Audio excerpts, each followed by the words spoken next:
હવે વાત કરીએ તહેવારોની। ગુજરાતમાં તહેવારો આવે અને નીત નવી વાનગીઓનો સ્વાદ લઈને આવે। તહેવારો પ્રમાણે વાનગીઓ માણતા ગુજરાતીઓ માટે થોડા માઠા સમાચાર આવ્યા છે કે તેલના ભાવ વધ્યા છે અને શ્રાવણ મહિના સહિતના તહેવારોની શરૂઆત થાય એ પહેલા જ સિંગ તેલના ભાવમાં વધારો થતા હવે તહેવારો મોંઘા બનશે એમ લાગી રહ્યું છે। સિંગ તેલના ભાવમાં ₹80નો વધારો થયો છે અને આપને એ પણ જણાવી દઈએ કે આ ભાવ વધારો માત્ર બે અઠવાડિયાના સમયગાળામાં થયો છે અને સિંગ તેલના ઉપભોક્તાઓનું બજેટ ખોરવાયું છે। સિંગ તેલનો 5 લીટરનો ડબ્બો જે ₹2720થી વધીને ₹2800 થયો છે અને કારણ જણાવાઈ રહ્યું છે કે યાર્ડમાં મગફળીની આવક ઓછી થતા સિંગ તેલનો ભાવ વધ્યો છે।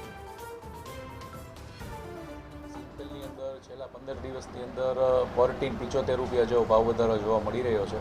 આ ઉપરાંત ગયા વર્ષે પણ સિંગ તેલની અંદર ગયા મહિને પણ સિંગ તેલની અંદર ₹75નો ભાવ વધારો આવેલો હતો, એટલે સિંગ તેલની અંદર ઓવરઓલ ₹150 જેવો ભાવ વધારો જોવા મળી રહ્યો છે।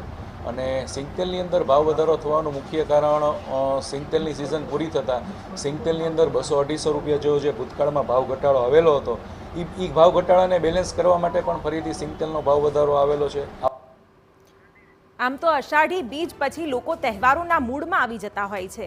નવું બનાવીને આરોગવાનો ગુજરાતીઓનો શોખ છે। ધાર્મિક અને પારિવારિક તહેવારોની શરૂઆત સાથે જ ઘરમાં શું બનશે તેની તૈયારીઓ થતી હોય છે, ત્યારે આ તહેવારો પણ ભાવ વધારાનું એક કારણ જણાવાઈ રહ્યું છે। અને આગામી સમયમાં શ્રાવણ મહિનો હોવાને કારણે સિંગ તેલની ડિમાન્ડ નીકળવાની શક્યતાઓ જોતા સિંગ તેલની અંદર અને અત્યારે પણ સિંગ તેલમાં ખૂબ સારા એવા પ્રમાણમાં ડિમાન્ડ જોવા મળી રહી છે। આવા બધા કારણો ભેગા થતાં સિંગ તેલની અંદર સારા એવા પ્રમાણમાં તેજી જોવા મળી રહી છે।